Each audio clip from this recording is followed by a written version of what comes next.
자, 이제 이 슬라이드는 이제 여러분들이 이렇게 다양한 그런 이제 그 코카콜라의 패키징들을 보여주는 겁니다. 그 뭐 코카콜라의 어 이제 뭐 다이어트 코크, 라이트, 그 다음에 다양한 이미지들, 다양한 이벤트에 따라서 또 이렇게 월드컵, 우리나라 월드컵 2002년도에 월드컵 있었던 그때 로고입니다. 자, 이런 것들이 이제 코카콜라의 굉장히 특이한 나라별로 또 여러 가지들 이벤트에 따라서 이런 다양한 로고들을 만들어내는 게 코카콜라의 특징이라고 할 수 있을 거고요. 자, 이제 코카콜라에 대응하고 있는 게 펩시죠. 예, 펩시의 브랜드도 이때는 이제 어, 브레드 드링크라는 이름이었는데 1898년도에 처음 이제 펩시 코크라는 게 등장을 했고 그 다음부터 계속 이렇게 펩시 콜라 다양한 지금의 어떤 형태의 펩시 콜라 형태는 1950년대에 등장하고 1962년도부터 이렇게 이제 등장을 했습니다. 그래서 지금의 이제 펩시가 오늘날의 펩시 이런 모습으로 이제 펩시콜라가 자리를 잡았다. 이렇게 생각을 하시면 될 것 같아요. 자, 여러분들은 뭐 이건 둘 다 익숙한 이제 브랜드라고 할 수 있겠죠? 예. 자, 그래서 여러분들은 자, 여러분들이 고객한테 상품과 서비스를 내놓을 때는 이런 다양한 형태의 여러 가지들을 여러분들이 이제 그 상품과 서비스로서 내놓을 수 있겠죠.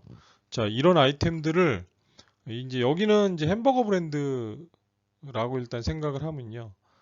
다양한 형태의 우리가 아이템들을 우리 가게 안에서 쓰게 됩니다. 그러면 이 로고가 이 다양한 형태의 아이템 안에 다 어딘가에 들어가서 박혀 있어야 되겠죠.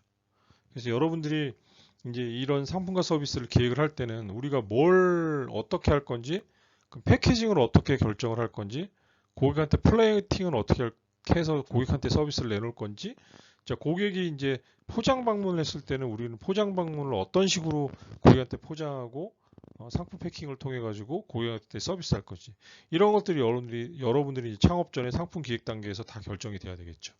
그러면 우리가 만약에 이런 햄버거 플레이팅하는 접시가 필요해. 그러면 여기다 이제 우리 로고를 박을 수도 있을 것 같아요. 자, 이게 우리 메뉴판이야. 그럼 이 메뉴판에다가 우리 로고를 어떻게 입혀가지고 뭔가 할 수 있을 것 같아요. 자, 여기는 명함이에요. 예, 그 다음에 햄버거를 싸고 있는 패킹 여기에다가 로고를 어떻게 박을 건지. 자, 고객한테는 우리가 햄버거를 한 개를 포장해 줄 때는 이런 봉투를 쓸 건지.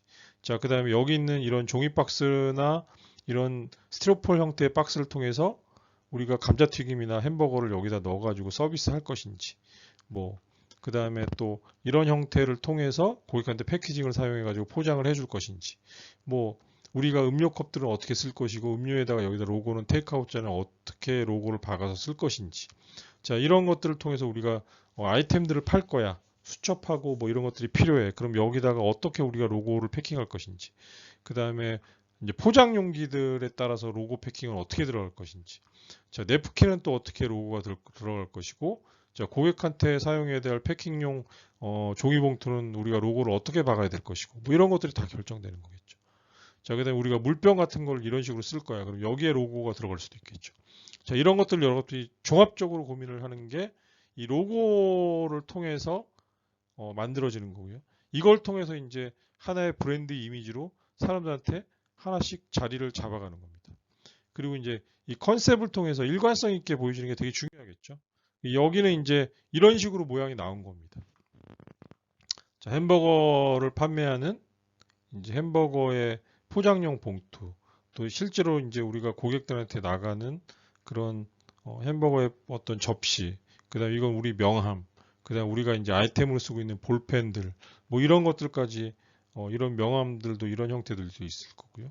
이렇게 해서 이제 우리 이 햄버거의 어떤 그 브랜드를 고객한테 보여주는 거죠. 색깔은 하얀색과 오렌지 톤을 써가지고 이제 포장을 이런 식으로 이제 만들었죠. 여러분들도 이제 이런 창업 단계에서 이런 고민들을 해볼 필요가 있겠죠. 자, 이것도 역시 버거 브랜드인데요. 이거 보시면 이제 메뉴판을 이런 식으로 구성을 했고요. 햄버거를 이런 식으로 이제 고객들한테 이제 나가는 겁니다. 감자튀김은 이런 식으로. 그다음 우리가 이제 포장 용기는 이렇게, 냅킨은 이런 식으로 쓰고, 명함은 이런 식으로 파고, 예. 그다음 우리가 이제 고객들한테 주문받는 메모 수첩이죠. 예, 이런 건 이런 식으로 쓰겠다. 그다음에 전체적으로 이제 톤이 이 뒤에 있는 나무가 중요하죠. 그 다음에 여기 있는 플레이팅도 다 나무 우드로 돼 있죠. 우리는 이제 이런 것들이 굉장히 중요한 하나의 뭐 환경, 나무와 친환경적인 것들 이렇게 연결시켜 가지고 전체적인 어떤 컨셉과 분위기를 레스토랑에 연출을 하는 그런 브랜드로 만들겠다라는 의지가 이 안에서 이제 보여지는 것 같아요. 역시 이것도 이제 햄버거 브랜드인데 뭐 이런 식으로 이제 제가 이제 예를 들어서 햄버거 브랜드를 보여드리는 거죠. 이건 주문하는 시트죠. 여기다 체크하는 겁니다.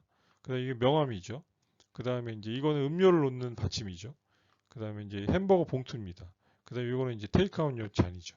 이런 것들도 각 아이템별로 여러분들이 이제 우리가 뭔가를 할 때 이런 것들을 다 기획해서 제작을 이제 해야 되는 겁니다.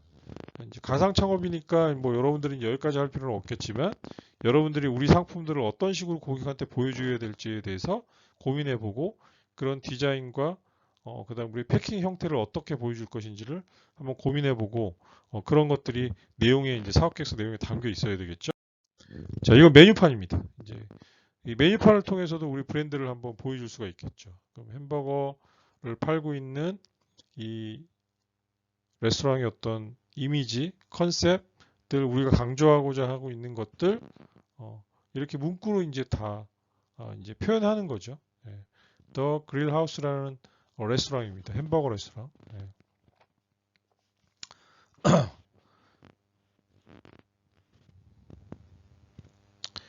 자, 이렇게 당신의 어떤 그런 그 이제 don't ever forget to eat your burger 이렇게 해가지고 고객들한테 이제 우리 맛을 잊지 말라는 그런 이미지를 상징적으로 보여주고 있는 거죠. 예.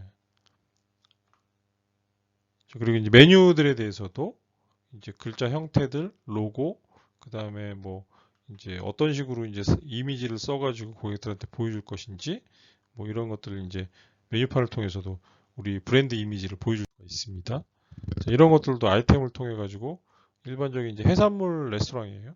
레스토랑인데 이제 여기다가 이제 각종 우리의 로고나 뭐 이런 것들 여러 가지를 이제 냅킨이나 이런 데다 박아가지고 우리 브랜드를 이제 이미지를 표현해 주는 거죠. 예. 자, 이것도 역시 레스토랑인데 이제 각종 아이템들에다가 그 로고들을 박아가지고 이제 여기 도마 같은 데도 이제 로고를 박았죠. 그 다음에 이게 메뉴판입니다. 메뉴판이고 이건 이제 스푼을 놓는 이제 밑에 까는 그 받침대죠. 이런 것들 안에도 다 로고를 이렇게 박아서 우리 고객들한테 우리 브랜드 이미지를 보여준다. 이렇게 생각하시면 될 것 같아요. 예. 자, 그래서 이런 브랜드가 잘 만들어진 그 브랜드, 커피 브랜드 스토리를 하나 좀 소개를 해드리도록 하겠습니다. 블루보틀 커피는 여러분들이 이미 잘 아실 거고, 지난 학기 때 제 수업 들었던 친구들은 아마 이제 블루보틀에 대한 얘기를 들었던 기억이 있을 겁니다. 상징적으로 보면 이제 스타벅스처럼 그런 이미지를 통해서 고객들한테 이미지가 각인될 수 있도록 이제 이런 호리병 형태죠. 예, 이런 블루보틀이라는 이름으로 파란색, 하늘색 그런 병 모양을 가지고 고객들한테 이미지를로서 이제 이 브랜드 이미지가 자리를 명확하게 잡았다고 할 수 있는 그런 브랜드입니다. 미국에서 시작이 됐고 굉장히 그 역사가 짧습니다. 예, 생긴 지 얼마 안 됐고요. 창업은 2004년도부터 시작을 했고요. 본격적인 이제 블루보틀 커피 브랜드로서 뭔가 이제 이름을 알리기 시작한 거는 2005년도, 2006년도 지나서부터입니다. 그러니까 역사가 사실 그렇게 얼마 안 된 브랜드라고 할 수 있겠죠. 여기는 이제 제임스 프리드먼이라는 이 이제 그 클라리넷 음악가 출신의 CEO가 이 블루보틀 창업을 했고요. 이렇게 샌프란시스코 파머스 마켓에서 친구한테 구입한 그 로스터기가 있어요. 예, 이게 이제 친구가 이제 커피집 하다가 망해가지고 그 로스터기를 내놨는데 본인이 이제 그걸 사다가 집에서 이제 커피를 볶아가지고 이제 이렇게 시장에 나와서 이제 보이시죠? 이게 초창기에 이제 블루보틀의 모양입니다. 예, 로고 모양이에요. 이 파머스 마켓에 나와서 이제 커피를 이제 판매하는 것이 이제 시작이었습니다. 원두를 판매할 목적으로 나왔고요. 처음에는. 근데 이제 거기서 이제 이벤트를 한 거죠. 일본에 가서 드립하는 커피에 굉장히 매료가 돼서 이 시장에서 이제 드립 커피를 이제 하기 시작한 겁니다. 그러다 보니까 사람들이 길게 줄을 쓰고 왜냐하면 드립은 이제 시간이 걸리다 보니까 야, 여기 가니까 특별하게 커피를 내려줘. 그래서 한번 가보자. 이렇게 해서 사람들이 이제 줄을 서가지고 이제 커피 내리는 시간이 오래 걸리다 보니까 줄을 당연히 쓰겠죠. 그러면서 이제 장사를 한 것이 사람들한테 굉장히 많이 소문이 나고 알려져서 자, 이런 이제 본인의 첫 번째 매장을 이 창고를 개조한 첫 번째 매장을 2005년도 샌프란시스코 헤이즈밸리라는 곳에 오픈을 하게 됩니다. 여기 보시면 이제 드립바가 있고요. 이렇게 다양하게 이제 콜드블루를 내리는 장치를 통해서 다양한 커피들을 내리고 고객한테 서비스하는 그런 매장으로 자리를 잡기 시작을 합니다. 손에 들고 있는 건 사이퐁이네요. 예. 자, 이래서 이제 오클랜드 이거는 블루보틀 본사고요. 이 우리나라도 이제 이런 그 형태들에 따라서 창고용 커피집들이 굉장히 지금 유행을 하고 있죠. 그런 대형 창고용 커피집들이 유행하고 있는데 이건 호주나 이제 미국에서는 이런 그런 창고용 커피집들이 굉장히 인기를 끌고 있습니다. 여기 이제 벽에 보면 이 블루보틀의 상징인 그 블루보틀 커피의 상징인 파란색 벽 모양이 이제 벽에 붙여져 있죠. 이게 이제 계속 그 사람들에게 어떤 브랜드를 알리는 그런 이미지 형태로서 전달되고 있다라고 할 수 있을 것 같아요. 일본 가면 이제 그 있는 블루보틀 매장입니다. 그래서 이 매장에는 딱 들어가면 이게 컨셉인 거예요. 뭐냐면 이 6개의 이 포트를 통해서 드립바가 딱 눈에 들어오고요. 여기서 바리스타가 이제 드립을 하는 모습들이 어떤 매장에 가든지 공통적으로 연출이 됩니다. 이게 바로 하나의 컨셉이라고 할 수 있겠죠. 그리고 들어가면 이 파란색 이 드리퍼에 여기 이 파란 그 로고가 이렇게 딱 선명하게 딱 보입니다. 그리고 이제 가면 이 자연 친화적인 안에 있는 나무 이 우드 톤의 색깔들 인테리어를 다 이제 그런 식으로 했습니다. 그리고 이제 안에 이런 그 나무들 같은 것들 화분들을 비치를 해가지고 뭔가 이렇게 좀 편안하고 자연스러운 분위기들을 연출을 시키고 있습니다. 거의 모든 매장에 가면 다 똑같이 되어 있습니다. 이제 밖에 있는 컨셉만 그 주변의 어떤 환경에 좀 맞춰가지고 바꾸고요. 안에 들어가면 거의 똑같은 컨셉으로 이루어졌다고 생각하시면 돼요. 여기도 보시면 이제 컵도 이런 컵들을 쓰고 있죠. 블루보틀은. 그 다음에 다양한 이제 아이템들을 통해서 이제 고객들과 만나고 있습니다. 그래서 이제 이런 이제 여러 가지 텀블러, 에코백, 그 다음에 뭐 이런 이제 원두를 이렇게 패키징해서 팔고, 그 다음에 이런 드리퍼들도 직접 만들어서 팔고요. 그 다음에 요거는 이제 실제로 이제 팔고 있는 원두의 모습입니다. 그래서 이제 느낌이나 톤이 거의 똑같죠. 이게 일관되게 이제 보여주고 있는 모습들입니다. 이게 이제 그 블루보틀이 고객들한테 보여주고 있는 어떤 브랜드 이미지를 각인시키는 그런 훌륭한 장치들이라고 생각하고요. 사실은 이제 이런 아이템을 통한 매출도 굉장히 큽니다. 원두를 파는 매출도 있지만 매장에서 커피를 파는 것보다 이 아이템 매출이 훨씬 더 컸다고 할 수 있을 것 같아요. 실제로 이제 블루보틀이 그 2018년도 이제 이때 매출이 1000억이었는데 그때 전 세계에 있는 매장이 70개가 안 됐어요. 미국에 한 62개가 있었고요. 일본에 7개가 있었고, 그다음 우리나라에는 이제 작년에 이제 매장이 한 3개인가 생겼죠. 그리고 이제 이런 아이템들도 만들어서 팔았습니다. 이렇게 라떼를 만들어서 팔고, 이 캔 커피, 콜드블루 캔 커피를 팔았고, 이런 것들은 우리나라에서 벌써 5, 6년 전부터 아마존을 통해서 직구로 사서 먹는 사람들이 꽤 있었습니다. 매장의 일관된 밖의 형태고 안에 있는 형태의 디자인입니다. 이제 이런 컨셉을 통해서 우리가 어떤 자연 친환경적이고 나무 그런 편안한 느낌을 주는 나무의 우드톤을 쓰고 우드도 이제 진한 나무가 아니라 엷은 색깔의 우드톤을 쓰고 밖에는 항상 흰색 벽면에 그다음에 블루보틀이 새겨져 있는 컨셉. 이 우리나라도 이제 매장 삼청동에 있는 매장이 딱 그 형태로 돼 있죠. 이거는 일본의 이제 시나가와에 있는 나가메구로에 있는 매장의 그 밖의 형태인데요. 약간 이때는 좀 어두울 때인데 여기도 하얀색 벽에 이제 파란색 블루보틀 병이 이렇게 새겨져 있습니다. 이게 이제 일본에서 처음 이제 그 시나가와 이름이 저도 생각이 잘 안 나네요. 여기 이제 1호 매장입니다. 창고형 형태로 1호 매장이 이렇게 오픈이 됐었고요. 근데 요거는 이제 그 미국에 있는 매장 하나의 모습입니다. 여기는 이제 그레이톤에다가 블루부트를 입혀가지고 매장 컨셉을 잡았습니다. 예. 그래서 이 네슬레라는 회사에 2018년도에 이제 인수가 되죠. 예, 블루보틀이 무려 6,800억이라는 돈에 인수가 됩니다. 어, 매장이 한 70개 정도뿐이 안 되고, 그 다음에 그 70개 매장에서 이제 1,000억이라는 매출이 나와서 이런 기업의 어떤 평가 금액이 6,800억이라는 가격으로 책정이 돼서 네슬레라는 전 세계에서 가장 큰 식품 회사에 이 블루보틀은 팔립니다. 그리고 블루보틀이 그 이 네슬레에 팔리고 나서 1호 프로젝트를 시행했던 게 한국에 이제 매장을 오픈하는 거였습니다. 그래서 지금까지는 제가 알기로는 매장이 4개 오픈되어 있는 걸로 알고 있어요. 예. 자, 그래서 저희가 이제 이런 그 블루보틀이라는 브랜드를 통한 그런 어떤 커피에 대한 얘기를 잠깐 했고요. 이 커피가 가지고 있는 어떤 브랜드에 대한 이미지, 그 다음에 이제 브랜드에 대한 스토리, 제가 브랜드 스토리 들려드렸죠. 이런 것들은 그 매장을 고객들한테 설명하는 데 있어서 굉장히 중요한 부분입니다. 내가 어떠한 생각을 가지고 어떻게 창업을 했고, 왜 이런 것들을 하게 됐는지, 뭐 그런 것들이 굉장히 중요한 의미가 있다고 생각할 수 있습니다. 그 블루보틀이 처음 탄생을 했을 때는요, 미국에는 그런 드립커피 문화가 없었어요. 근데 이 친구가 그 일본에 연주를 갔다가 일본에서 하고 있는 그 유럽식 커피 사실 문화죠. 이 드립 커피 문화가 독일에서 거의 시작됐다고 볼 수 있어요. 근데 이거를 일본 사람들이 굉장히 즐겨 먹는 걸 보고 이제 미국 사람들은 굉장히 빠르고 스피드하고 그 이제 아메리카노라는 게 그런 의미인 거죠. 머신을 통해서 이제 빠르게 추출해가지고 먹는 거. 근데 미국에 이제 이런 느림의 미학이 굉장히 중요해진 그런 어떤 시기에 있어서 이 드립으로 커피를 내려 먹는 것. 예.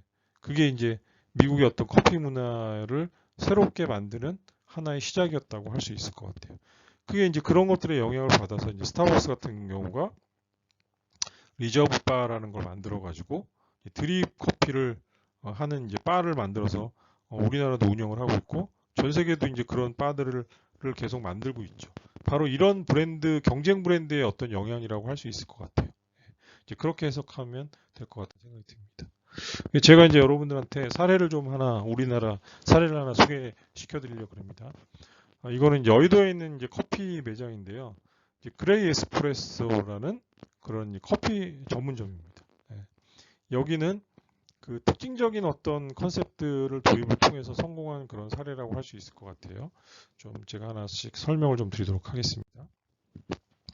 자, 이게 밖에서 보면 이 매장 이제 모습입니다. KBS 별관 뒤편에 있는 건물이고요. 여기 보시면 이게 이제 그레이 에스프레소의 모습입니다. 그래서 요거는 사실 원래 그레이 색깔이었는데 색깔이 좀 바래가지고 초록색이 됐어요. 여기는 이제 그 느낌상 그레이 느낌이 나는 그런 이제 전면의 어떤 쇠를 통해서 그레이 느낌이 나는 그런 매장 연출을 했고요. 여기 의자 보이시나요, 여러분들? 이 의자 보이시죠? 이 의자가 뭐냐면 손님들 대기 앉아 있는 의자입니다. 여기 이제 그 한창 바쁜 시간에 가면 이제 밖에서 손님들이 여기서 대기를 하고 있고요. 요거는 이제 제가 조금 시간이 지난 다음에 이제 찍은 사진인데 여기도 원래 커피집이었어요. 망했어요. 예. 자, 여기도 커피집이었습니다. 여기도 망하고 여기는 이제 그 바로 바뀌었습니다. 이 집 때문에 둘 다 망했습니다. 예, 둘 다 망했고요. 여기는 그 추러스를 하면서 커피를 파는 집이었습니다. 예. 자, 그 다음에 재밌는 거는, 여기 이제 이 그레이 에스프레소가 있는 상권을 제가 한번 좀 보도록 하겠습니다. 위치는 바로 여기에요. 여기고요. 좋은 위치가 아닙니다. 여기는 이제 8차선 대로고요.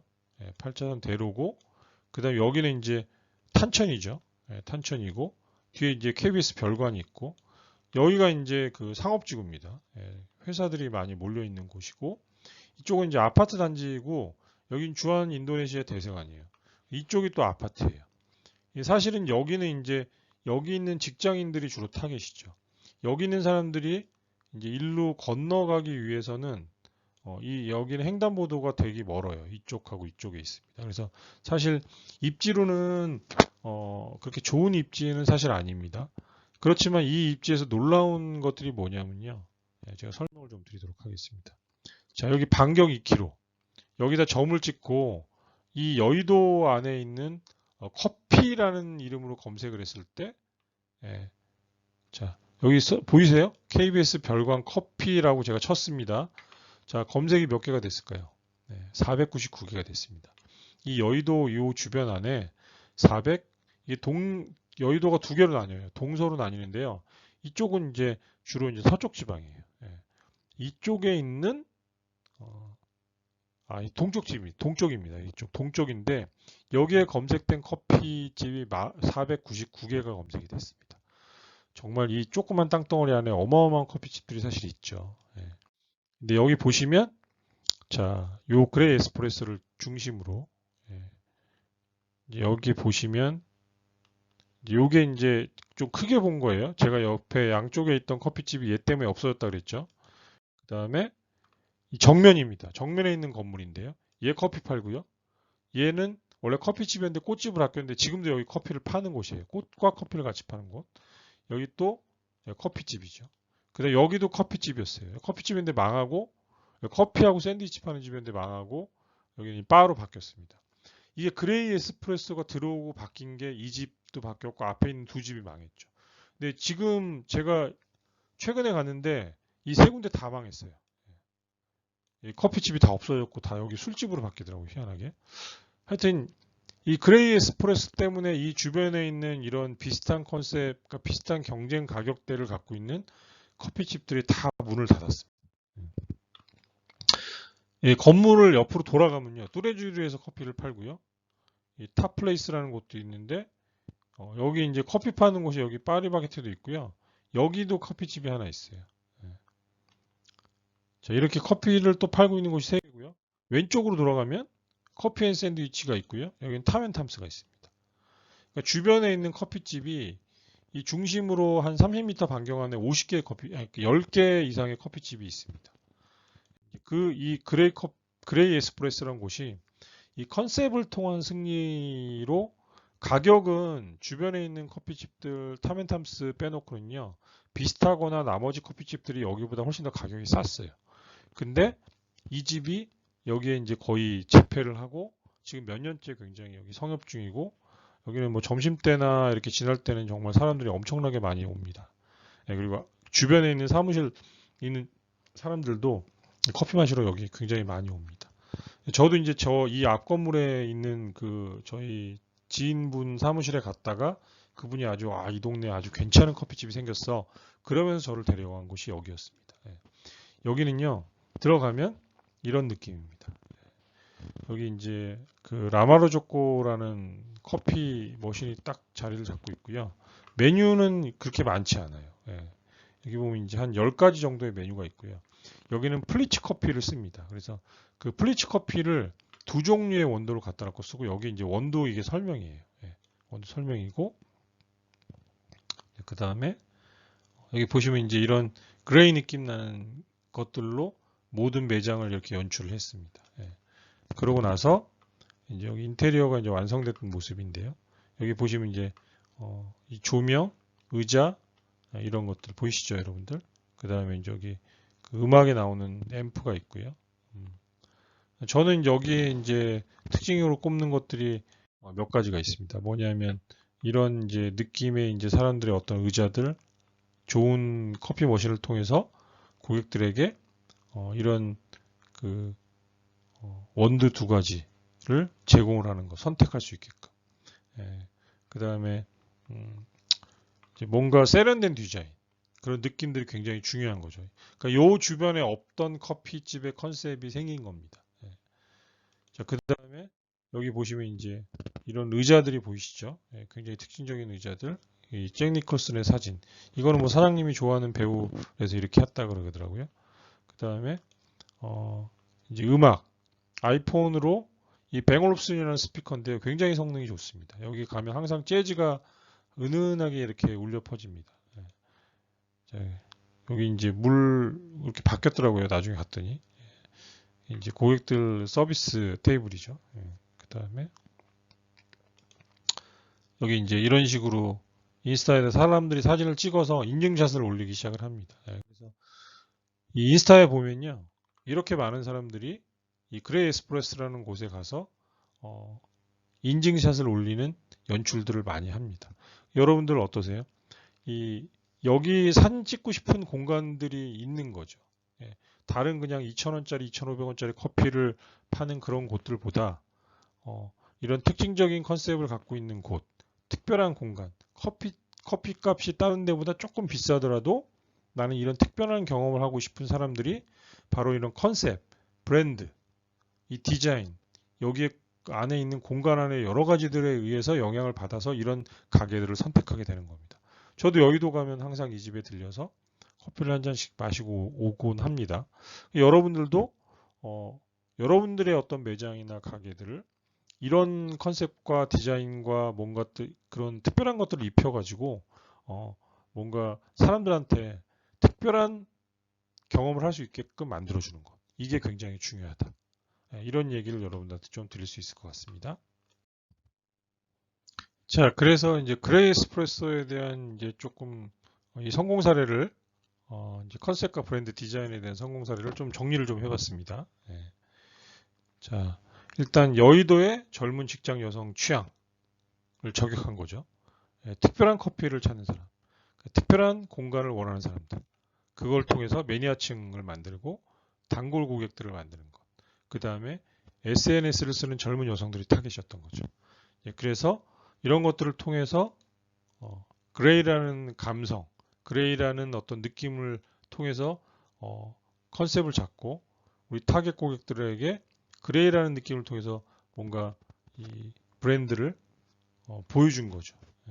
세련된 공간, 음악, 아이폰, 스피커, 베걸로슨, 잭 니콜슨, 그 다음에 두 가지 옵션의 어떤 브랜딩된 커피, 그 다음에 커피 전문점, 커피를 전문으로 하는 곳이라는 곳을 다른 곳들하고 차별화시킨 그런 라마르조코라는 머신.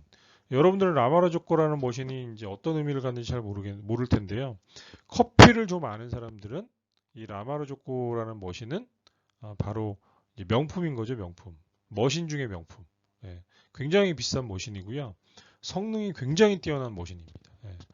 그리고 이제 이런 라마르조코라는 머신을 갖고 있다라는 거는 우리가 커피를 조금 합니다라고 매장의 각을 잡는 그런 하나의 형태라고 할 수 있을 것 같습니다. 그래서 이런 것들을 통해서 하나의 연출을 해서 만든 거죠. 이게 바로 이제 컨셉 안에서 출발하는 거고 그 컨셉 안에서 색깔, 컬러, 디자인 그리고 브랜드가 만들어지는 거죠. 그래서 그레이 에스프레소가 탄생을 했고 주변에 있는 젊은 그런 여성 고객들의 취향을 저격하면서 아주 특별한 공간으로 자리 잡으면서 경쟁하고 있는 곳들을 에게 뭔가 경쟁하고 있는 그런 커피 집들하고 완전 차별화를 통해서 매장을 운영하고 있고 성공적으로 매장을 운영하고 있는 곳이다. 이렇게 설명을 드릴 수 있을 것 같습니다. 재미난 게 저도 이제 여기 갔다 와서 인스타에다 올렸더니 여의도에 근무하고 있는 제 후배가 저한테 여기 다녀왔다고 저한테 문자 왔더라고요. 제 거 보고 갔다 왔대요. 이런 겁니다, 사람들이. 너무 좋았다고 이런 얘기를 저한테 이제 해준 적이 있었습니다. 자, 여러분들 이제 7주차 개인 과제 제출해야 될 개인 과제를 설명을 드리도록 하겠습니다. 그래서 이번 주에는 소과제가 없고요. 이 개인 과제로 대체합니다. 그래서 10월 16일까지 여러분들 과제방에다 제출해 주시면 되고 제가 이제 방을 만들어 놓을 겁니다. 자, 여러분들이 뭘 할 거냐면 창업 성공 사례를 조사하는 겁니다. 창업 성공 사례. 이번 주 이제 이 개인 과제는 창업 성공 사례고요. 여러분들 PPT로 만드시는데 중요한 거는 PPT도 보내시고 PDF도 꼭 보내주셔야 됩니다. 저한테. 왜냐하면 이제 버전이 안 맞는 친구들이 되게 많아요. 그래서 이게 이제 깨져서 보이거나 이제 흐트러지거나 이런 경우들이 되게 많아서 PPT와 PDF를 과제방에다 동시에 올려주셔야 됩니다. 그래서 여러분들이 이제 서민가프, 뭐 생활의 달인, 아니면 여러분들이 알고 있는 성공 창업 스토리를 소개하는 거고요. 유먼 기업이나 뭐 대기업들 이런 대기업 브랜드들, 뭐 유명 프랜차이즈 회사들, 뭐 이런 거 절대 안 됩니다. 이런 거 아니고 서민가부 생활의 달인, 또 아니면 여러분들이 알고 있는 기타 소상공인들의 성공 창업 스토리를 소개해 주시면 됩니다. 그래서 내용은 창업 히스토리, 현재 상업 현황, 그 다음에 아이템과 브랜드의 소개, 뭐 그 다음에 성공 요인이 뭔지, 그 다음에 이제 매출이나 수익 등 뭐 이런 것들의 정보가 있으면 이런 것들까지 같이 구성을 해가지고 보내주시면 됩니다. 10월 16일까지 여러분들 소과제방에 올려주시면 되고요. 이거는 이제 이번 주는 소과제 없이 개인 과제로 이렇게 대체를 한다. 자, 제가 늦게 좀 공지를 드려서 여러분들 죄송하고요.